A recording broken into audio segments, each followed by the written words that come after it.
Precisamente, pendientes de Rusia y de China, llega el momento de mirar a la cumbre de los BRICS. Estamos a la espera en los próximos minutos del discurso de clausura de la cumbre en Kazán por parte del presidente ruso, Vladimir Putin, pero todavía tenemos un poquito de tiempo. Eduardo, quiero saber cuál es tu opinión de esta cumbre de los BRICS, qué te parece lo más destacado y sobre todo qué mensaje enviar al mundo. Por ejemplo, veíamos hace unas horas, precisamente en esta señal, a Antonio Guterres discutiendo con los principales líderes en la misma mesa, ¿no? Es desde luego un duro golpe, ¿no?, para Occidente. Imagino que en Estados Unidos habrá preocupación. Yo creo que lo más significativo de esta cumbre de los BRICS es el hecho de que definitivamente el sur global se ha hecho con uno de las mayores potencias, lo ha puesto de su parte, del norte global, que es Rusia. O sea, eso no nos damos cuenta de lo que significa en términos geopolíticos, pero es demoledor, es brutal. Ha sido en Kazán, ¿no? Kazán, se habla mucho ahora que quien controle el centro de Eurasia realmente es el que tiene el poder. Antes estaba hablando Adrián y con mucha precisión de la voluntad de Estados Unidos de imponerse en Oriente Medio y Medio Oriente, ¿no? Tiene todo el sentido del mundo, porque ahora mismo las tres líneas comerciales más importantes, la ruta de la seda tradicional, la ruta de la seda por el norte, que incluye Rusia, por supuesto, y la ruta de la seda por el sur, que es todo el sudeste asiático, es donde se mueven las cosas. Y por primera vez Estados Unidos está ante la posibilidad de convertirse en una potencia periférica. Y ya no todo gira en torno así. Así es. El planteamiento del mundo es mucho más parecido al que vemos cuando sale Deng Xiaoping hablando, en donde sale China, oficialmente el país del centro, en el que está el Pacífico, y todo va a girar ya no es el eje atlántico el predominante, ¿no? Yo creo que los BRICS es una escenificación de una voluntad decidida de estar ahí. También se ha visto que las principales organizaciones emergentes, la Unión Africana, las de los países latinoamericanos con Brasil como líder de la zona, absolutamente todas, las africanas, las asiáticas, en todas están los BRICS. Estados Unidos no está en ninguno de esos foros. Realmente se está quedando de los nuevos foros emergentes importantes, se está quedando fuera. Se está quedando fuera. Y ante esa situación, nosotros los europeos, como su mercado cautivo tradicional, tenemos que hacérnoslo mirar, ¿no? Tenemos que hacérnoslo mirar porque realmente el futuro de Europa pasa. Y no voy a hablar de nombres, ni siquiera de ideologías, ni de este momento, sino geopolíticamente por un entendimiento con Rusia. O sea, nuestra oportunidad de futuro está en aprovechar sus enormes recursos y aportar nuestro enorme know-how. Y ese es el mayor fantasma de Estados Unidos, por encima de cualquier otro. Y ha trabajado intensamente en que eso no se produzca, ¿no? Y va a seguir trabajando en esa dirección. Simplemente para terminar, ¿no? Hemos visto cómo ardía la base naval. Yo creo sinceramente que ha sido un accidente, muy probablemente, ¿no?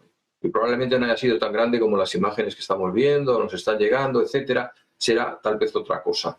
Pero hay una cosa que me inquieta. Y es que en todo conflicto mundial, Estados Unidos siempre ha partido de una posición de víctima. Nos han hundido el Maine, nos han disparado a un destructor en frente de Vietnam, nos han bombardeado Pearl Harbor, pero eso sí, los portaaviones están fuera.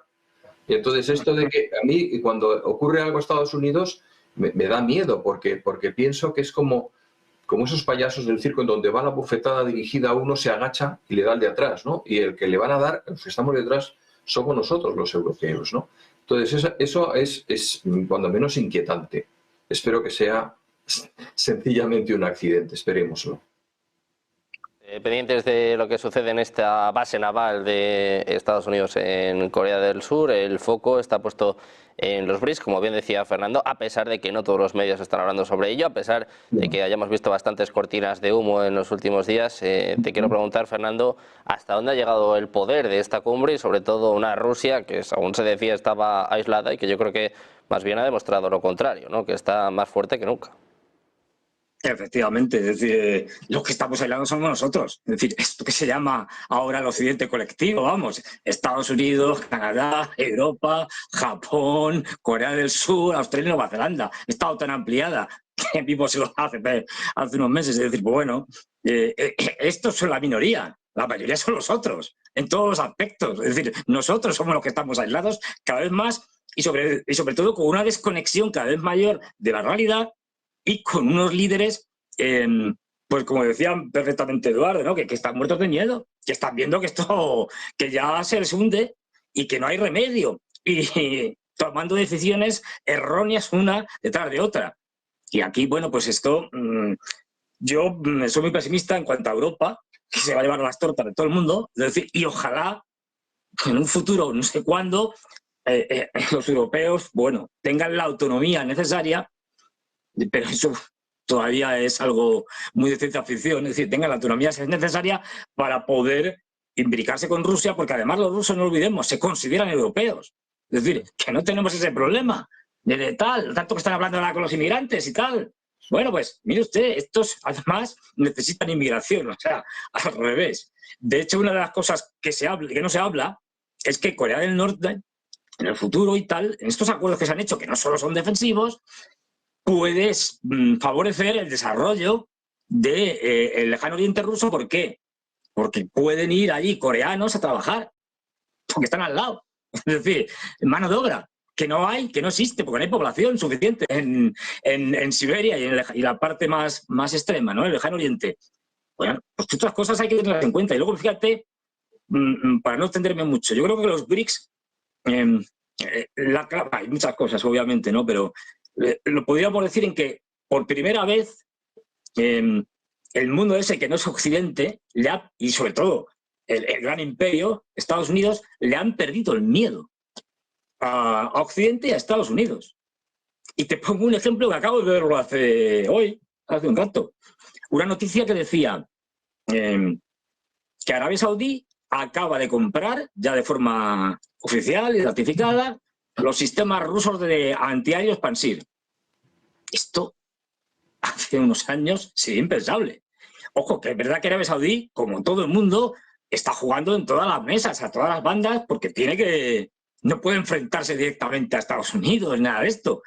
Y están jugando, pues, el ejemplo, digamos, que todos conocemos y tremendo, pues es Erdogan y Turquía, el sultán Erdogan, el Taur Erdogan, que está en todos los sitios, a veces dice una cosa, hace otra, en fin, juega con todos. Y eso, bueno, lo hacen sobre todo los países medios, como Arabia Saudí, que ya tienen una gran importancia, y fíjate que ahora mismo tenemos a un Estados Unidos que yo creo que no sabe qué hacer. Ese es un gran problema, y como decía Eduardo, es que cada vez que sucede algo, uno se echa a temblar a Estados Unidos porque efectivamente no sabe si van a decir que es un incidente, un accidente, por lo cual no pasa nada, o van a decir que es un ataque de alguien. Da igual lo que sea, quiero decir, lo que realmente sea, si es un accidente o no. De lo que se trata es de lo que ellos quieran decir que ha sido. Es decir, o sea, bueno, pero yo veo ahora mismo un Estados Unidos muy desesperado y por lo tanto muy peligroso.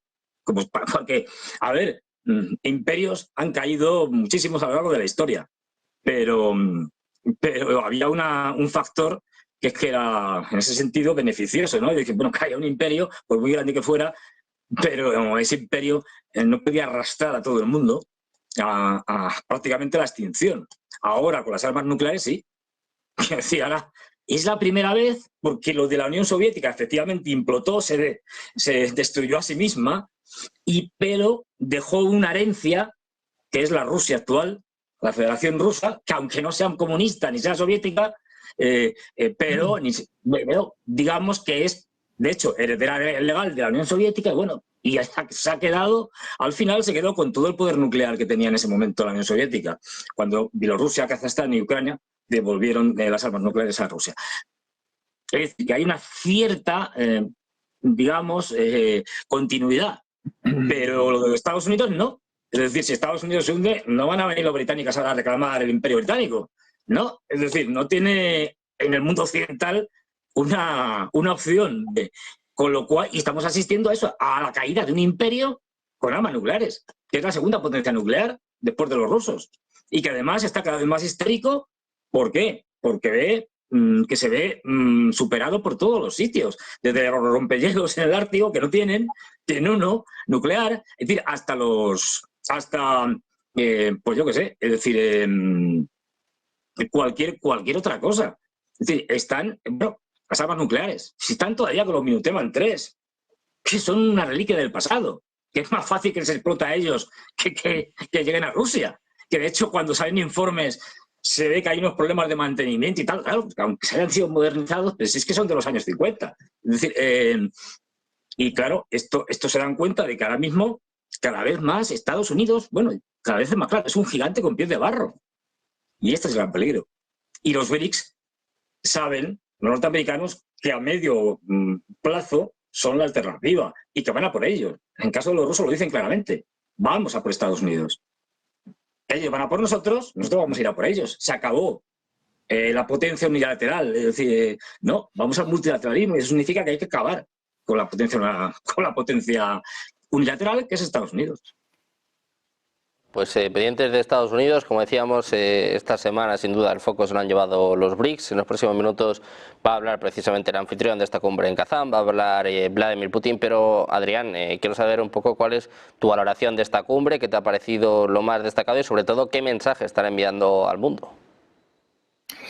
Sí, bueno, tenemos desde un punto de vista, digamos, más operativo financiero este acuerdo sobre los sistemas de pagos internacionales, que tiene una gran importancia en sí mismo, porque apunta a la configuración de una alternativa al SWIFT, que al final es un instrumento claro para la protección de todos los países que de alguna forma pueden estar expuestos a sanciones de Estados Unidos, fundamentalmente, ¿no? Pero más importante que eso ha sido la imagen, una imagen que de alguna forma confirma la que se empezó a vislumbrar ya a partir del año 2022, que era una ruptura del mundo en dos. Todos estábamos pensando que el mundo avanzaba quizás hacia un contexto multipolar y de pronto nos encontramos con un mundo bipolar, por lo menos a corto plazo, dividido en dos. Occidente por un lado y el resto del mundo por el otro, salvo excepciones, ¿no? Porque se obligó a todo el mundo a posicionarse con respecto a las sanciones y esto dibujó un mapa clarísimo del mundo dividido en dos y ahora hemos visto una confirmación clara de que tanto lo que llamamos países emergentes como los países en desarrollo apuestan en la dirección de los BRICS y por tanto apuestan por un bloque liderado por China y por Rusia, ¿no? En sí mismo los BRICS no es una estructura organizativa potente. Si lo comparamos con algo, podríamos compararlo con el G7 en el caso occidental, pero claro, es una referencia fundamental de una apuesta geopolítica de todos los países que se han situado alrededor de los BRICS o que han solicitado su adhesión o que están participando en los distintos instrumentos de coordinación que se han creado y la fotografía del mundo emergente y del mundo en desarrollo apostando por los BRICS y apostando por este bloque alternativo ha sido clarísima y demoledora, diría yo, ¿no? Claro, esto es una constante apelación hacia Occidente, que le están diciendo, bueno, en esa guerra, digamos, de bloques, pues estás perdiendo, pues nosotros vamos hacia adelante, pero claro, también nos está recordando una vez más que, bueno, hemos tenido desde hace tiempo dos alternativas para hacer frente a esta situación que no hemos tenido en cuenta. Bueno, la primera ha sido, bueno, puesto que nos están marginando de ese primer lugar en el mundo, tanto a Estados Unidos como a Europa. La primera alternativa es a ver qué hacemos contra Rusia, qué hacemos contra China, qué hacemos contra India, ¿no?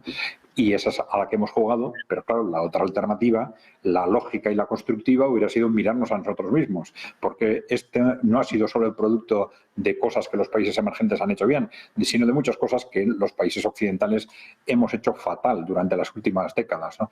Yo creo que el informe Draghi de hace unas semanas fue algo absolutamente definitivo y clarificador en este sentido, sobre todo por quién lo emitía. Y a principios, a petición de la Comisión Europea, un informe de una persona, protagonizado por una persona como Mario Draghi, que ha sido parte del liderazgo europeo, tanto en el ámbito económico como político, y que en la práctica nos venía a decir, señores, os hemos destruido el continente, ¿no? Porque claro, no es solo que el continente, que Europa esté destruida económicamente, ellos lo reconocían perfectamente, decían, sino que nosotros, que él, claro, ha sido parte de esa configuración, no hemos hecho nada para corregir los problemas, incluso los hemos creado, y en los últimos años estamos haciendo un disparate tras otro que no están haciendo más que agravar y hacer cada vez más difícil el futuro de Europa. Pues está claro que hay muchísimas cosas que podemos hacer para darle la vuelta a toda esta situación, porque claro,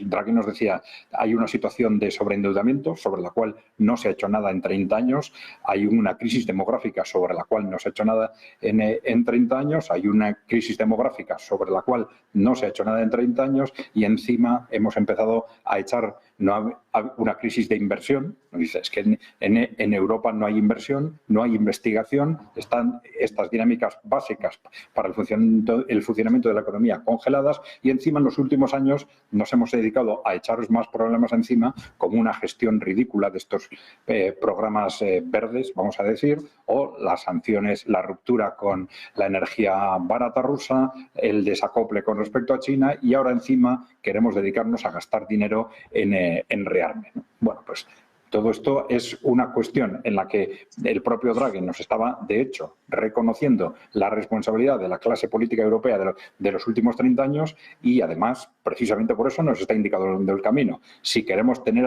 algún futuro, tenemos que echar abajo esa clase política y empezar a trabajar en reconstruir Europa y algo similar a Estados Unidos, claro. Bueno, pues todos pendientes de la cumbre de los BRICS, estamos a unas horas de esta clausura, no solo con el discurso de Vladimir Putin, sino también la reunión con Antonio Guterres, que seguro que va a dar muchísimo que hablar. Muchísimas gracias a los tres, Eduardo, Adrián, Fernando, un placer teneros como siempre por aquí. Muchas gracias, buenas tardes. Gracias, Un placer, un abrazo.